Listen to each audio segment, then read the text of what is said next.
Hey everybody, Frank here for the Mazer Squad with a review of Antarctic Press's Spectreman Heroes Hyoman. This is the third entry in the Spectreman Heroes series. What's cool about this one is the intro page is a little different. Matt Frank does all the intro pages for these with a little Spectreman introduction. Most of the time he's just kind of floating in space giving the intro. This time he's in a jungle. This is also written and drawn by Hiroshi Kanatani. He does the rest of the book. Matt Frank does the intro pages. So let's dive into this one.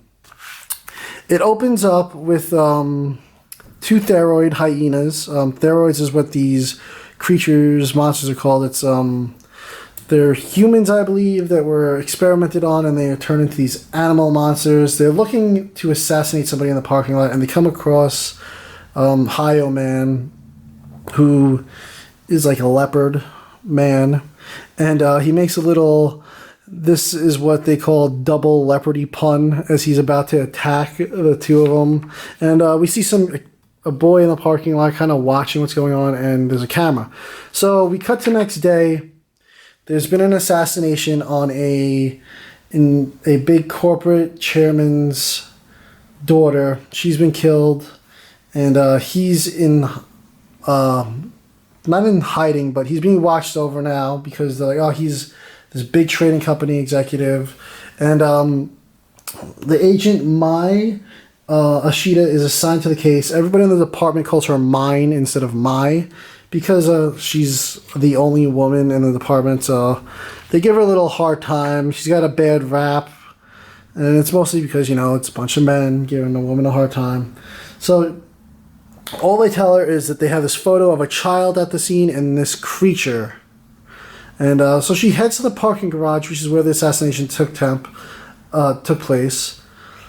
And she sees these two are investigating it. They're saying something about an explosion marks. And they introduce themselves as Kotaro Akizuki and Chosuke Takimura. And she's kind of like, what are you doing here? She's like, I'm here to investigate a murder. And they're like, oh, we're here too on the chairman's wife's behalf because she had us investigating a affair, possibly. And she's like, well, all I have is this picture, and there was a kid here. And he goes, I'm not a kid. I'm that kid in the video. And they kind of have a little back and forth, whatever. And he's like, listen, let's just work with each other. So she's like, all right, I got the idea that the chairman's wife was investigating. So let's see, maybe it was his mistress that had him, the daughter killed. Something happened. She goes back to the apartment, kind of talks to him. And they kind of give her a little crap, whatnot. So she goes back, kind of gets put on security detail for the chairman. She's at the house and she sees Kotaro again, and she kind of confronts him because she did some research once she went back to the office and was like, listen, you can't be Kotaro and you can't be Chosuke because Chosuke was a 85-year-old scientist who went missing, and Kotaro was killed years ago. Chosuke interrupts her and says, listen, she says he was dead. He interrupts and says, listen, I'm not dead. I went missing, and I made myself look like a kid. I'm really 81 years old. They reveal to her there's this assassin organization known as ARC, sort of Illuminati-ish kind of, that takes on high-class assassinations that'll kind of bring worlds, countries to be unstable, and they like to thrive on the chaos from these civil wars and economic catastrophes, terrorist attacks that take place. So they're saying that they think this is actually part of it. They weren't hired by his wife, but the wife was really not a fan of him, as we see later on that she was kind of abused from him, they reveal.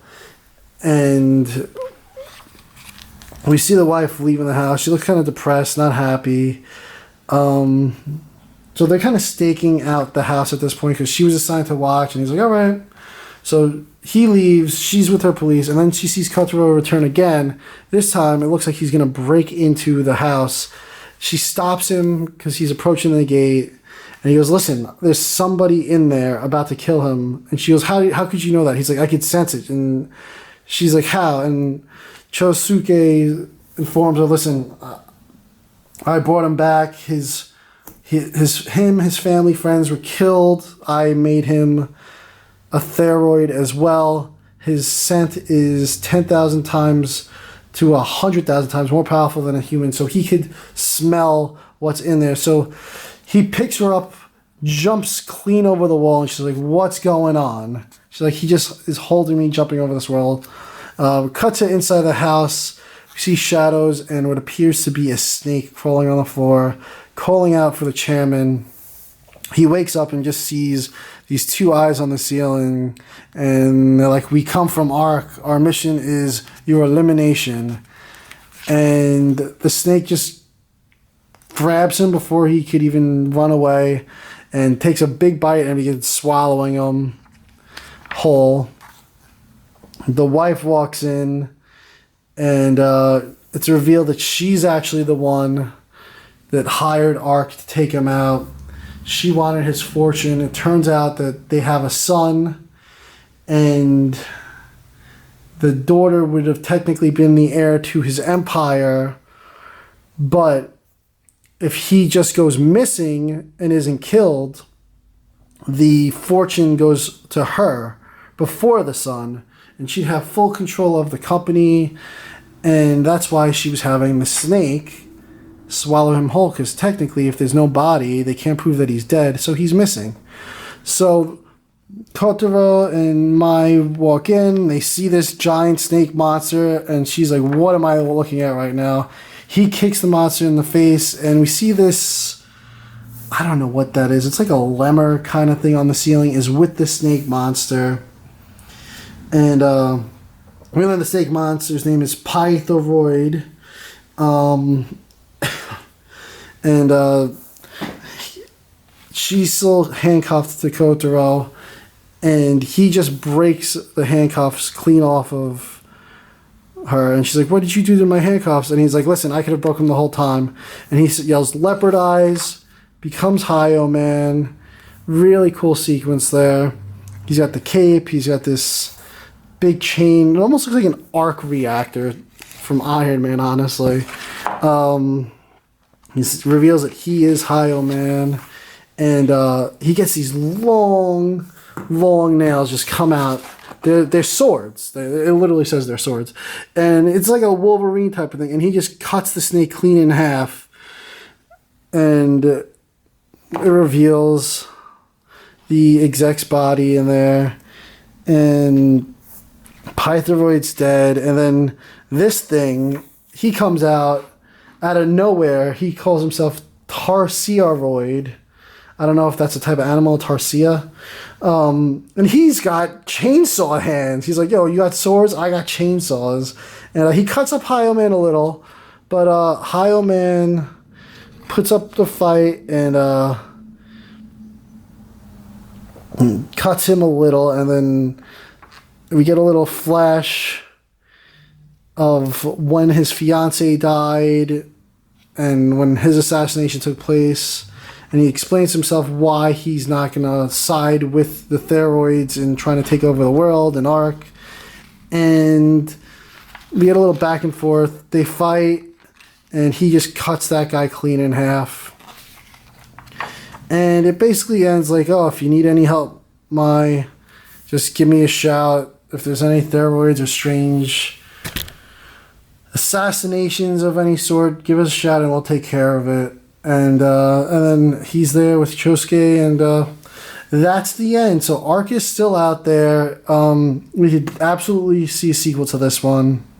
I kind of hope we do, because it is like I said, an unaired series, so they kind of have like free range almost on where the story could go. Like, we've had the Zaborgia series, we know how it went. Lion-Maru, we know how it went. Tiger 7, know how it went. Spectreman, is the lead man, and we know how that went too. I would like to see a continuation of all these. I'd like to see a second round of one-shots. We are getting the trade paperback, so I look forward to that. And thanks for watching, guys. Next review will be Tiger 7.